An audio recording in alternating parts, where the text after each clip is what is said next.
Hello and welcome to the Unreal Engine 4 beginners tutorial. So who is this tutorial for? This tutorial will be mostly for people that are new to game making or the game engines. So if you want to learn how to make games, how to create scenes or visualize products, this tutorial will be for you. So we'll go from the basics on how to download the engine, how to light your scene, how to import assets, and everything you will need to start working on Unreal Engine. So first we'll start with how you can get the Unreal Engine. So if you go to unrealengine.com, uh, you will see something like this, and we can download the Unreal Engine in two ways. We can see click Get Started Now or click Download.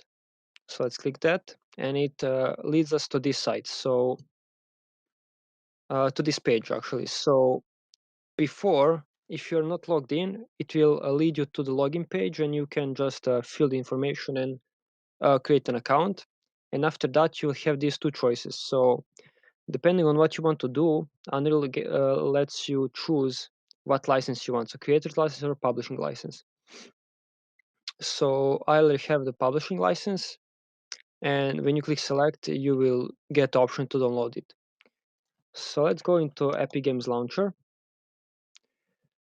So you'll download the Epic Games Launcher, and here, this is kind of Epic Games hub for all things Epic, basically. And as you can see, we have home, store, library, friends, and Unreal Engine. So we don't need the first four. The only thing that interests us is Unreal Engine. So if you click there, you'll see something like this.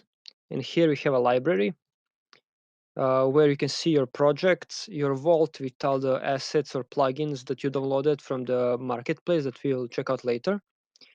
And here is something that interests us is the engine versions. So right now I only have the latest version, but if I click plus and click up here, I can choose any version that I want. And if you just click the first one, that will be the newest one, and you can click install and basically install the engine. And also, if you want to X out, you can just X out. And the great thing about this is that you can have multiple engine versions. And maybe if you are working on the older project, you can have the engine for that, and maybe a different project is on the different version, you can have it for that also.